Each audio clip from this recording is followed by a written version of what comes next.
Bienvenue, merci d'être avec nous pour ce nouveau numéro de Reporter, le magazine de grands reportages de la rédaction de France 24. On vous emmène aujourd'hui en Espagne pour parler des énergies renouvelables. Un sujet doublement d'actualité à l'heure où les prix du pétrole flambent et où la catastrophe de Fukushima rappelle à tous les dangers du nucléaire. L'eau, le vent, le soleil, autant d'éléments naturels, non polluants et quasi inépuisables qui sont peut-être en train de transformer la péninsule ibérique en nouvel Eldorado énergétique. C'est à ce voyage que nous convient Bertrand Aguirre et Rémi Cadoré. Et la première étape nous emmène au cœur de la plus grande centrale solaire du monde. Ce n'est pas un mirage, ni une hallucination. Ces tours existent bel et bien. Elles se dressent actuellement à Sanlúcar, dans la campagne andalouse. Voici l'usine PS20, d'une puissance de 20 MW. C'est la plus grande centrale thermosolaire du monde. Dans ces champs, plus de 1250 miroirs jouent les tournesols, suivent la rotation du soleil, de l'aube au crépuscule. Ces héliostats mesurent 12 mètres de large et 10 mètres de hauteur, ce qui fait une surface réfléchissante de 120 mètres carrés. C'est un peu la même surface qu'une maison. Tout à fait. Avec cet espace, on pourrait installer une cuisine, un salon et les chambres à coucher. Tous ces réflecteurs pointent la même cible. Un réservoir d'eau situé dans la partie supérieure de la tour. Grâce à la chaleur solaire, l'eau est portée à ébullition et dégage de la vapeur. La vapeur descend de la tour jusque dans ce bâtiment juste devant nous, où se trouvent les turbines. Une fois que la vapeur est produite, c'est le même procédé que dans une centrale conventionnelle. C'est-à-dire que la vapeur fait tourner une turbine qui produira de l'électricité. La centrale de Sanlúcar fournit depuis 1 an assez d'électricité pour alimenter 70 000 foyers, l'équivalent d'une ville de 200 000 habitants. Sanlúcar, ça vient de Sol-Lucar, c'est-à-dire la ville du soleil. Ici, il y a des siècles, il y avait un temple dédié au soleil. Autant dire que ce nom lui va comme un gant. Aujourd'hui, il n'y a plus de temple, mais les adeptes sont toujours aussi nombreux. 90% des habitants de Sanlúcar ne jurent que par l'énergie solaire. Toucher, c'est chaud. Si, c'est vrai, regardez, elle est vraiment très chaude. L'eau de Manolo est chauffée sur le toit. 2 plaques reliées à un ballon, une installation très efficace grâce à 300 jours d'ensoleillement par an. La région d'Andalousie subventionne à hauteur de 50% l'installation de panneaux solaires. Grâce à ces subventions, faire un café à Sanlúcar revient aujourd'hui beaucoup moins cher.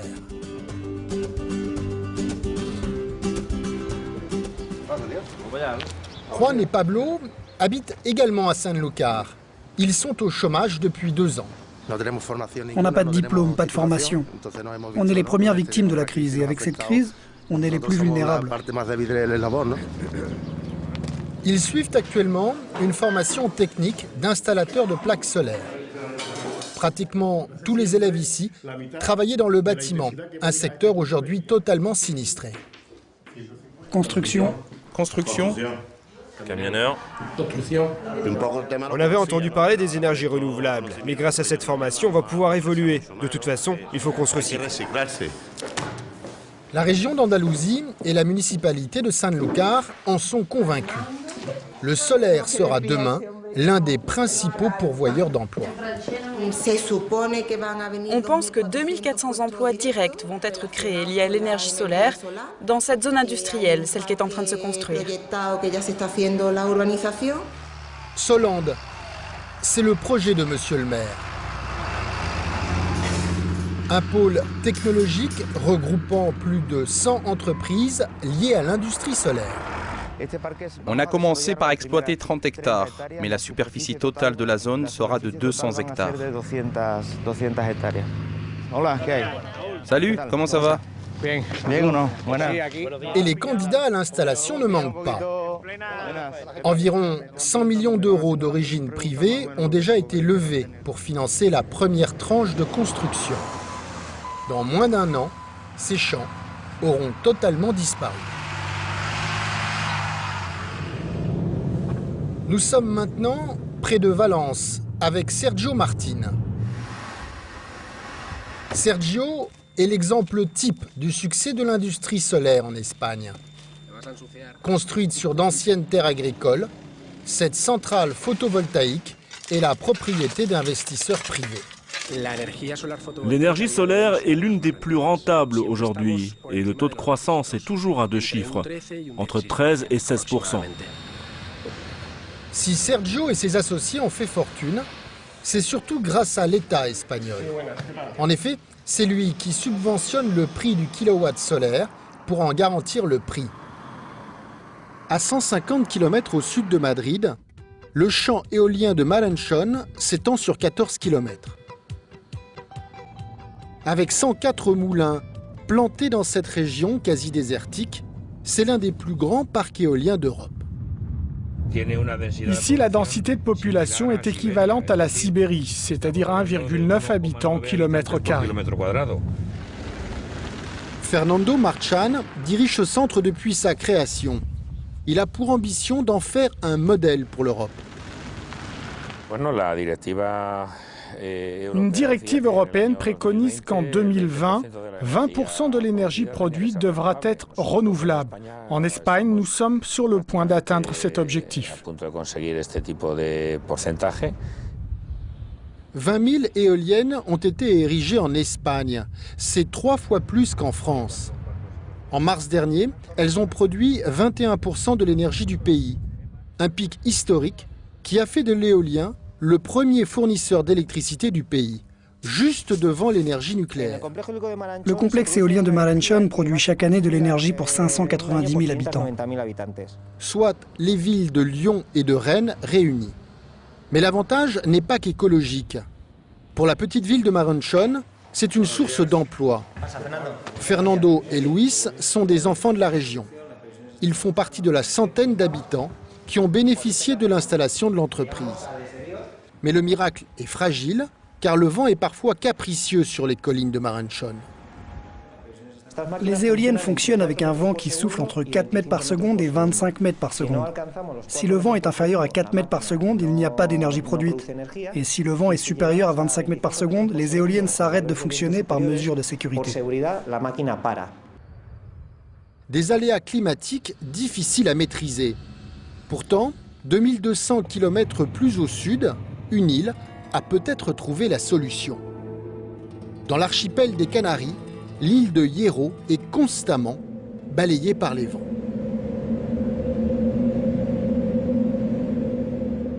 Helmut et Birgit, retraités allemands, s'y sont installés il y a un peu plus de 15 ans. Les 12 batteries de 12 volts alimentent le transformateur, qui fournit du courant à 220 volts. Donc dans la maison, tout est normal. Grâce à ces 2 petites éoliennes et à 4 panneaux photovoltaïques, les Müller, même s'ils ne sont pas reliés au réseau électrique, vivent très confortablement. Télévision. Oui, il y a la télévision et il y a la lumière aussi. Congélateur et frigidaire. Le micro-ondes et tout l'équipement électroménager. Bientôt, c'est toute l'île qui suivra l'exemple des Müller. Javier Morales fait partie du Conseil général. Il supervise un chantier unique en son genre qui fera de Hierro la première île au monde à être entièrement autosuffisante en énergie. Notre objectif, c'est de ne plus importer de pétrole, ni pour l'électricité, ni pour les véhicules. Aujourd'hui, l'électricité de l'île dépend entièrement de cette centrale thermique. Chaque année, ces 8 énormes groupes électrogènes brûlent 6000 tonnes de diesel et recrachent dans l'atmosphère 18 000 tonnes de CO2. Bientôt, cette pollution cessera. À notre gauche, ce sera la centrale électrique, qui sera équipée d'une salle de contrôle pour l'approvisionnement de toute la centrale. L'alimentation de la centrale sera double. Elle utilisera en effet à la fois l'énergie éolienne et hydraulique. Un concept que Thomas Padrón défend depuis un quart de siècle. C'est un projet qui est né il y a 27 ans. Au départ, personne n'y croyait. Et puis, finalement, l'Europe nous a ouvert les portes grâce à la Commission européenne. Grâce à ces fonds européens, le projet s'est donc enfin concrétisé. 5 éoliennes géantes seront bientôt plantées sur cette crête. Elles fourniront assez d'électricité pour toute l'île. Et avec le surplus de production, elles feront monter ici des centaines de mètres cubes d'eau. Pour stocker de l'énergie, il faut pomper de l'eau au niveau de la mer, puis la propulser jusqu'à 680 mètres d'altitude. L'eau circulera dans ces conduites vers ce réservoir construit à 700 mètres d'altitude, dans un ancien cratère de volcan. Dans ce réservoir, on stockera environ 500 000 mètres cubes d'eau. Une fois plein, le bassin fonctionnera comme une gigantesque pile. Si le vent s'arrête, il suffira d'ouvrir les vannes et l'eau redescendra en trombe pour faire tourner des turbines. Les turbines, elles se trouveront là, juste à côté des machines. En décembre, toutes les agglomérations de l'île seront alimentées par cette centrale hydro-éolienne. 10 000 personnes vivent à Hierro. Terencio gère le principal supermarché de l'île. Avant, je préférais le gasoil, mais aujourd'hui, je préfère l'électrique. Ça pollue moins et ça fait moins de bruit. Terencio est donc plutôt convaincu. En face, dans son hôtel, Guillermo suit également avec beaucoup d'attention l'avancée des travaux. Un événement de cette envergure, ici, je trouve ça vraiment très bon pour l'île et pour le tourisme. José Luis est entrepreneur dans l'âme. Je vais recharger le scooter à l'intérieur. Lui aussi est persuadé que l'avenir de l'île passera par l'énergie renouvelable. Il a investi dans l'achat de 2 scooters électriques pour les louer. Pour charger complètement la batterie et avoir une autonomie de 100 km, c'est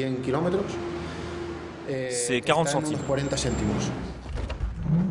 Consommer de l'énergie propre sans se ruiner est l'ambition de tous. En 2011, à Hierro, ce rêve deviendra réalité. Et on retrouve Bertrand Aguirre. Bonjour, vous êtes en Espagne. Vous avez réalisé ce tour de la péninsule pour les énergies renouvelables. Pourquoi, Bertrand, l'Espagne est-elle si en pointe dans ce domaine ? Écoutez, tout simplement peut-être parce que ça fait 20 ans qu'il y a une stratégie, une volonté politique pour développer les énergies renouvelables. Les différents gouvernements successifs ont en effet investi beaucoup d'argent, près de 20 milliards d'euros, que ce soit dans l'éolien, dans le solaire ou bien dans l'hydraulique. Alors aujourd'hui, cela commence à porter ses fruits, vous l'avez vu dans le reportage. Le parc éolien espagnol aujourd'hui est le premier d'Europe avec plus de 20 000 éoliennes construites. Il y a également près de 50 000 fermes photovoltaïques et de nombreux investisseurs privés finalement ont joué le jeu et ont investi beaucoup d'argent pour qu'aujourd'hui l'Espagne produise quasiment 20% de son électricité grâce aux énergies renouvelables. Mais vous le montrez aussi dans ce reportage, c'est une activité souvent subventionnée. Est-ce que ce serait rentable et viable sur le long terme sans subvention, alors qu'on sait que la crise frappe non seulement l'Europe, mais l'Espagne en particulier ? C'est la question indissociable aux énergies renouvelables. En effet, les subventions d'État ont été considérables. Ça a été un petit peu le coup d'envoi. C'était pour encourager finalement les investisseurs à jouer le jeu. Alors, il y a eu 20 milliards, on l'a dit, d'euros qui ont été investis d'argent public. Il y a eu 60 milliards qui ont été investis avec de l'argent privé. Alors, cette subvention, elle a aidé cette industrie à démarrer. Aujourd'hui, elle tend à diminuer pour mettre en concurrence directe l'énergie renouvelable avec les énergies traditionnelles, les énergies fossiles. Et certaines de ces énergies renouvelables, comme l'hydraulique, aujourd'hui, sont rentables. Alors, parlons de l'éolien. Vous me citiez un chiffre en préparant cette émission. Plus de 50% de l'électricité produite en Espagne le mois dernier vient de l'éolien. Alors, on se prend à rêver qu'un jour, l'ensemble des besoins énergétiques de l'Espagne, mais peut-être d'autres pays, soient produits par des énergies propres. C'est possible ? C'est un peu un rêve, puisque évidemment, l'énergie renouvelable est directement liée aux conditions climatiques. Alors en Espagne, lorsqu'il y a beaucoup de vent, ça a été le cas en mars et en avril dernier, et bien là, en effet, on a constaté des pics de production d'électricité grâce à l'énergie éolienne, 48% pour mars, avril 52%, des records, des pics. Pour autant, eh bien, il faut rester raisonnable, car quand le vent tombe, eh bien, la production d'électricité tombe. Donc, un pays moderne comme l'Espagne, fonctionnant uniquement avec des énergies renouvelables, c'est sans doute un rêve. Dernière question rapidement, Bertrand, c'est applicable, transposable ailleurs ? L'exemple de Hierro est un bon exemple. Hierro, c'est une petite île de l'archipel des Canaries. Alors, il y a à la fois des volcans, de l'altitude, il y a du vent, il y a de l'eau. Et finalement, on se dit, si à Hierro, c'est possible de construire ce genre de centrales hydro-éoliennes, eh bien, pourquoi pas les exporter à l'île de la Réunion ou en Corse, où finalement, les reliefs sont assez similaires. Bertrand Aguirre, merci beaucoup Bertrand, merci à vous aussi d'avoir suivi cette émission. On se retrouve la semaine prochaine pour un nouveau numéro de Reporter sur France 24.